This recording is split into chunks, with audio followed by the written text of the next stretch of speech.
नमस्कार, मैं एनके सिंह। मोदी जी इधर पूरे महीने काफ़ी बिज़ी रहेंगे। चुनाव आ रहा है और राम मंदिर की प्राण प्रतिष्ठा होने जा रही है। तो पहला काम ये है कि 16 जनवरी को मोदी जी पूरे कैमरे के बीच में सैकड़ों कैमरे लगे होंगे। मोदी जी स्नान करेंगे सरयू में और इसको कहा जाएगा प्रायश्चित। सरजू के सरजू नदी में 10 विधि स्नान होगा। मोदी जी का 10 विधि स्नान। स्नान तो वैसे एक ही विधि लोग जानते हैं, लेकिन शायद 10 विधि से स्नान होगा और ये 10 विधि स्नान से मोदी जी प्रायश्चित करेंगे। किस पाप का करेंगे तो नहीं मालूम है, लेकिन शायद यही हो कि भगवान देर हुई लेकिन अंत में हमने बनवा दिया। आप गौर करेंगे पिछले कुछ दिनों से जितने भी मीम्स आ रहे हैं, उसमें भगवान के बगल में मोदी जी खड़े हैं, भगवान राम के बगल में। कभी बाल अवस्था के उंगली पकड़ के मोदी जी चल रहे हैं, बाल राम को लेके और मंदिर की तरफ जा रहे हैं। दूसरे में आ, राम बड़े हैं और पीठ पे हाथ रख के कह रहे हैं और बड़ा मजेदार है, वो आप सबको जानना चाहिए। तो उसमें मोदी जी को कहा क्या जा रहा है और मोदी भक्त पूरे देश भर में इसका प्रचार कर रहे हैं। तो उसमें ये कहा गया, बेटा नरेंद्र, 2022 तक सबको घर मिलेगा ऐसा कहा था, लेकिन मुझे नहीं मालूम था कि मुझे भी मिलेगा। ये है, कुल मिला के ये है कि ये राम मंदिर जो बनेगा, ये मोदी जी बनवा रहे हैं और सारा श्रेय मोदी जी को जाएगा, ताकि चुनाव जब होंगे अगले 2 महीने 3 महीने बाद, तो उसका लाभ मिल सके। दुनिया के किसी इतिहास में स्टेट का ये रोल मंदिर बनवाने में आपने पहले कहीं नहीं सुना होगा। तो मैं आपको कार्यक्रम बता दूं। पहले तो प्राण प्रतिष्ठा, पूरे 7 दिन अनुष्ठान के बाद प्राण प्रतिष्ठा होगी। 22 को प्राण प्रतिष्ठा होगी, 16 को मोदी जी प्रायश्चित स्नान 10वीं स्नान करेंगे सरजू में। गणेश पूजन होगा और विष्णु पूजन होगा और गोदान होगा, गाय दान की जाएगी। 17 जनवरी को लाल लल्ला की मूर्ति यजमान और आचार्य पंचकोशी की शोभा यात्रा करेंगे। बहरहाल 30 तारीख को मोदी जी अयोध्या फिर उसके पहले जाएंगे, अभी 30 को जो आ रहा है, और वहां पे क्या करेंगे, राम पथ पर पहुंचेंगे और रेलवे स्टेशन का लोकार्पण करेंगे। जरा गौर कीजिएगा, पूरा राममय भारत बनने जा रहा है और ये मैसेज होगा कि ये मोदी जी राम का मंदिर बनवा रहे हैं। मतलब राम को लेके जो कुछ भी हो रहा है उसका सब श्रेय मोदी जी को जाएगा। मोदी जी को जाए इसमें कोई नहीं है, प्रायश्चित मोदी जी करे ये भी ठीक है, लेकिन स्टेट का ये रोल दुनिया के इतिहास में पहली बार आपने इस तरह का देखा होगा।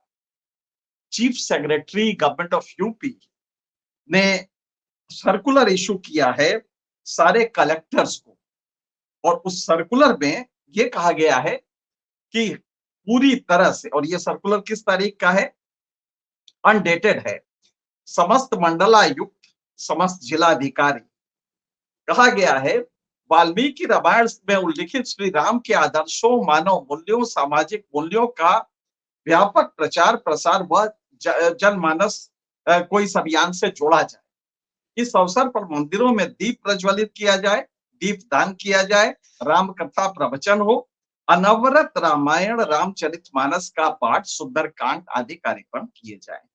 इस अवसर पर नगर निकायों के लिए भी कुछ आदेश है और कलाकारों को संस्कृति विभाग की तरफ से पैसा भी दिया जाएगा। स्टेट का ये रोल, और ये कहा ही जा रहा साहब ये तो कल्चरल प्रोग्राम है।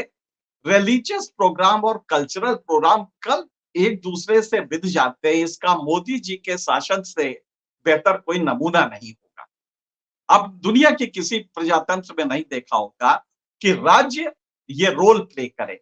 अगर भाजपा करती, अगर साधु संत करते तो कहीं कोई दिक्कत नहीं थी, लेकिन इस स्टेट से कहा जा रहा, कलेक्टर से कहा जा रहा कि इस तरह के आयोजन कराएं। छोड़िए, इतना तो सब ठीक है। टेलीविजन चैनल्स में, और खास करके जो चैनल बहुत ही पॉपुलर हैं अपने एंटरटेनमेंट प्रोग्राम के लिए, न्यूज प्रोग्राम के लिए, उनको 1 जनवरी से वो रामायण एक नया सीरियल चलेगा और सीरियल में दिखाया जाएगा राम का चरित्र, और वो सीरियल दिखाया जाएगा ताकि वो हाइप हो, एक आदमी एक अजीब ऑरा में हो जाए जिसमें कि इंडोक्ट्रिनेटेड भी हो जाए, वाशी इंडोक्ट्रिनेशन, अर्थ इंडोक्ट्रिनेशन हो समाज का। और दूसरा ये कि एक अजीब सा उन्माद पैदा हो जाए जिसको कि हम यूफोरिया जनरेट करना कहते हैं। जो राम मंदिर जब बाबरी मस्जिद का तोड़ा गया था, उस समय जो यूफोरिया आया था, लगभग उससे ज्यादा बड़ा, क्योंकि अब मीडिया हाथ में है, तो उस तरह का और उससे ज्यादा एक यूफोरिया जनरेट कराया जा रहा है। गोया मंदिर का निर्माण क्या हो गया, ये ऐसा लग रहा है कि सारे दुख खत्म हो गए। अब मोदी जी जब प्रायश्चित करेंगे, तो मैंने आज ये आपसे मुखातिब इसलिए हुआ कि मोदी जी प्रोग्राम करेंगे तो तुलसी का मानस, रामचरितमानस या वाल्मीकि का, उसमें राम मर्यादा पुरुषोत्तम के रूप में है। राम का कंडक्ट, राम जिस तरह से व्यवहार करते हैं, राम का शासन, ये मर्यादा की अति सीमा जो है, एक्सट्रीम जो होता है, ये मर्यादा को वहां तक उन्होंने पालन किया है। एक बेटे के रूप में, एक शासक के रूप में, एक पति के रूप में, एक योद्धा के रूप में, और एक सेवक और राजा का जो संबंध होता है उसके रूप में। तो इसमें कोई दो राय नहीं है कि राम है। लेकिन अभी आप ताज्जुब करेंगे कि एक चैनल पे इसका प्रमोशन था, इस सीरियल का, तो उसमें बताया गया कि साहब, राम लिख के जब पत्थर डाला गया तो पत्थर डूबा नहीं समुद्र में, और इसी से पुल बन गया, और पुल से वानर सेना लेके राम पहुंच गए लंका। तो जब ये पत्थर नहीं डाला गया, ये खबर रावण के जासूसों ने रावण को दी, तो रावण की किरकिरी होने लगी कि भाई वो तो इतना बड़ा वो है, भगवान है, जो कि पत्थर पर नाम लिख दिया जाता है तो नहीं पत्थर डूबता। रावण ने कहा इसमें कौन सी बात है, हम भी ऐसा कर सकते हैं, इसमें कौन सी बात है। और उन्होंने सबके सामने पब्लिक शो में रावण ने उस पे रावण लिखा और कोई मंत्र या कुछ बोला, और वो धीरे से बोला, और वो पत्थर उसमें समुद्र में डाला गया तो तैरने लगा। सारे लोग अचंभित कि रावण में भी वही शक्ति है। तो असली बात ये पता लगी कि रावण ने समुद्र से कहा था कि तुम्हें राम की सौगंध है अगर ये पत्थर डूब गया, इसलिए वो पत्थर था। अब जरा आप बताइए, जब हम लॉजिक को यहां तक ले आएंगे, लॉजिक का फॉर्म आप इस तरह का कर देंगे कि राम को की कसम खिलाई समुद्र को, इसलिए समुद्र में पत्थर नहीं डूबा, और इसको देखने वालों सबने तस्दीक किया, सबने सर झुकाया, और जो बोल रहे थे, जो ये बात बता रहे थे, ये राजफाश कर रहे थे, जिन्होंने ये चीज बताई, सब की ऐसे आंखों से लगा कि जैसे वो इंडोर्स कर रहे हो। तो अगर ये चीजें होंगी तो आप समझ सकते हैं कि जनमानस को आप किस तरह से मुख्य मुद्दों से हटा के सिर्फ कसम दिलवा के आप कर सकते हैं। इसमें अगला क्या है, राज्य के का जो नेता है वो भी कुछ कसम दिलवा दे, वो भी भगवान का रूप हो जाएगा। तो ये कुल मिला के, अब मैं जो दूसरी बात बताना चाहता हूं, तुलसी रामायण में, तो तुलसी मानस में लिखा है राजा का चरित्र के बारे में, राम के राज्य को वर्णित करते हुए लिखा गया है, बयरु न कर काहू सन कोई, बयरु न कर काहू सन कोई, राम प्रताप, राम प्रताप, बयरु न कर काहू सन कोई, राम प्रताप विषमता कोई। उस राम राज्य में कोई किसी से बैर नहीं करता था, और ये राम का ही प्रताप था, राम का गवर्नेंस का मॉडल था जिसमें विषमता नहीं, गरीब अमीर नहीं था, मतलब आर्थिक विषमता भी नहीं थी। मोदी जी जब प्रायश्चित करें तो ये वाला जो है चौपाई, इसकी ये लाइन जरूर याद रखें कि बैर न कर काहू सन कोई, राम प्रताप विषमता कोई। क्योंकि इस गवर्नेंस में अगर दो चीजें सबसे ज्यादा बड़ी हैं तो वो है बैर, बैर बढ़ा है। और बैर बढ़ा है तो कई बार उस बैर के पीछे स्टेट स्पॉन्सर्ड चीजें होती हैं, इनडायरेक्ट होती है।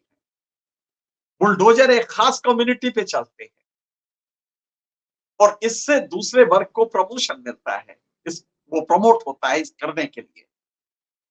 तो हकीकत ये है कि इस रेजीम में अगर प्रायश्चित करना है तो बैर न कर काहू सन कोई, राम प्रताप विषमता कोई। आपका प्रताप भी ऐसा ही होना चाहिए कि वो विषमता ना रहे। आप जानते हैं जिनी कोएफिशिएंट में रिच पुअर डिवाइड भारत में कितना बढ़ा है पिछले 10 वर्षों में? जबरदस्त हुआ है। गरीब गरीब होता गया है, अमीर अमीर होता गया है। अडानी के बारे में तो कुछ कहने की जरूरत नहीं है। तो सबसे बड़ी बात है कि मोदी जी जब प्रायश्चित करें, डुबकी लगाएं और 10 विधि स्नान करें, तो 2 विधि इसके लिए भी रखें कि राम प्रताप विषमता खोई। विषमता इस समाज में जो रिच पुअर डिवाइड आपकी पॉलिसीज की वजह से है वो कम हो, अनएम्प्लॉयमेंट ना हो। आप जानते हैं निराश होके दुनिया में सबसे ज्यादा भारत में युवा नैराश्य भाव से कि नौकरी नहीं मिलेगी जाके अपने गांव में घर में बैठ जाता है। पार्टिसिपेशन रेट, इसको कहते हैं labour force participation rate, LFPR। और लेबर फोर्स पार्टिसिपेशन रेट 39.5% है, जो दुनिया में सबसे कम है। इस पे ध्यान दें कि वो नैराश्य भाव में है। हो सकता है कि आपके प्रायश्चित करने से वो खूब जय श्री राम करे, लेकिन जय श्री राम के बाद उसे नौकरी भी जरूर दीजिए। ये राम राज्य में हुआ था। और दूसरा, बैर न कर काहू सन कोई, कोई किसी से बैर नहीं करता था, ये राम प्रताप था। तो मोदी प्रताप, मोदी गवर्नेंस में भी ये होना चाहिए कि कम से कम वो जो बैर बैर है, जो इनिमिकल हो गया है, हॉस्टिलिटी है दो समुदायों के बीच में, उसे भी कम किया जाए, जो कि बेहद बढ़ गया है। और वो स्टेट के अपने कंडक्ट की वजह से बढ़ा है और उसके पीछे वोट है, जिसको लेके 1 महीना ये प्रोग्राम चलेंगे और मोदी जी अयोध्या में जाएंगे और 16 किलोमीटर का रोड शो करेंगे। क्या है ये सब? क्या उससे किसी की रोजगारी लग जाएगी? कोई रोजगार हो जाएगा? लेकिन पूरा का पूरा एक ऑरा क्रिएट किया जा रहा है।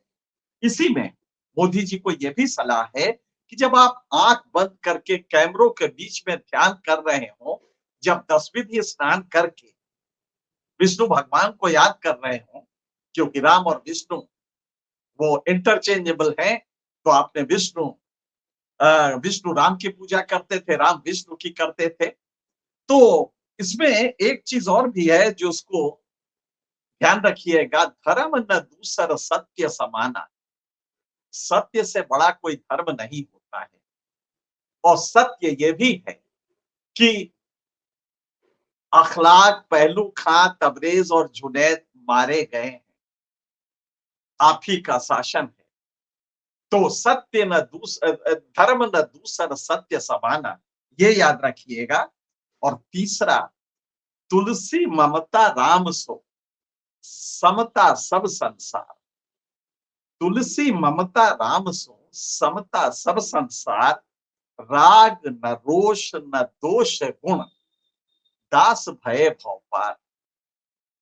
इस शासन में जब राम का प्रेम आता है तो तुलसीदास ने बहुत स्पष्ट किया है, तुलसी ममता राम सो, समता सब संसार।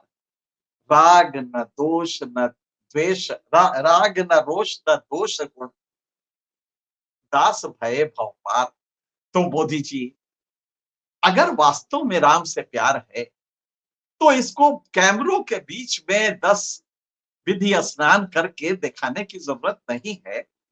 ये तो राम ने जो किया है सिर्फ उतना ही कर दीजिए। और मर्यादा पुरुषोत्तम ने जो किया है, वो कसम दिला के नहीं किया है कि ये मोदी का वादा है, उसे अमल में लाके किया है। और महात्मा तुलसीदास यही लिख रहे हैं कि दास भय भव, और वो दास सारा है, वो आप भी हैं, हम भी हैं। तो मेरे ख्याल से ये जो पूरा रोड शो और ये तमाशा हो रहा है, इसकी जगह आप जरा देखिए, 7 दिन अनुष्ठान चलेगा, कितने करोड़ों का खर्च होगा। शायद कोई इंडस्ट्री अच्छी लग जाती तो बहुत रोजगार मिलता है। साबुन की इंडस्ट्री, चाहे एमएसएमई सेक्टर की इंडस्ट्रीज लगती तो बहुत मिलता है, और तब समता सब संसार आ जाता। और तब ये भी सही है कि तब बैर नहीं होता भारत में। गरीबी है, अनएम्प्लॉयमेंट है, लेकिन 10वीं स्नान कैमरों के बीच में होगा। मीम में ये बताया जाएगा कि भगवान भी अचंभे हैं कि अरे मोदी जी, तुमने तो मेरा भी घर बना दिया। तुमने 22 तक सबको, दरअसल भगवान तो ये पूछ रहे हैं कि यार 22 तक वादा किया था, तुम्हारा हुआ क्या वादा का? जो 14 का वादा किया था छत्तीसगढ़ में, वो तो छोड़ दो, लेकिन ये जो मकान का वादा किया अभी उसका हुआ क्या है? लेटेस्ट रिपोर्ट आपको बताई जाए तो आप ताज्जुब करेंगे कि मकान की हालत क्या है। तो वो वादा हो गया। इसी तरह बहुत सारे वादे हुए जिनके डेट्स, किसानों को दूनी आमदनी करने की बात तो कही ही थी। 10,218 रुपए आज आमदनी है, जो कि रियल टर्म्स में कम है पहले से। तो हकीकत ये है कि मोदी जी, दास भय भवपार, ये भवपार तब होंगे जब 10वीं स्नान कैमरों के बीच में छोड़ के कुछ रियल किया जाएगा। रेलवे स्टेशन, हवाई जहाज, और हवाई जहाज के लिए पूरे जिले खोल दिए गए हैं, क्योंकि उतने हवाई जहाज अयोध्या में अटेंगे नहीं। 100 हवाई जहाज तो अयोध्या में जगह है पार्क करने की। उसके बाद बाकी जो आसपास इलाहाबाद, लखनऊ, इन जगहों पे हवाई जहाज खड़े किए जाएंगे। कितना बड़ा हो जाएगा ये।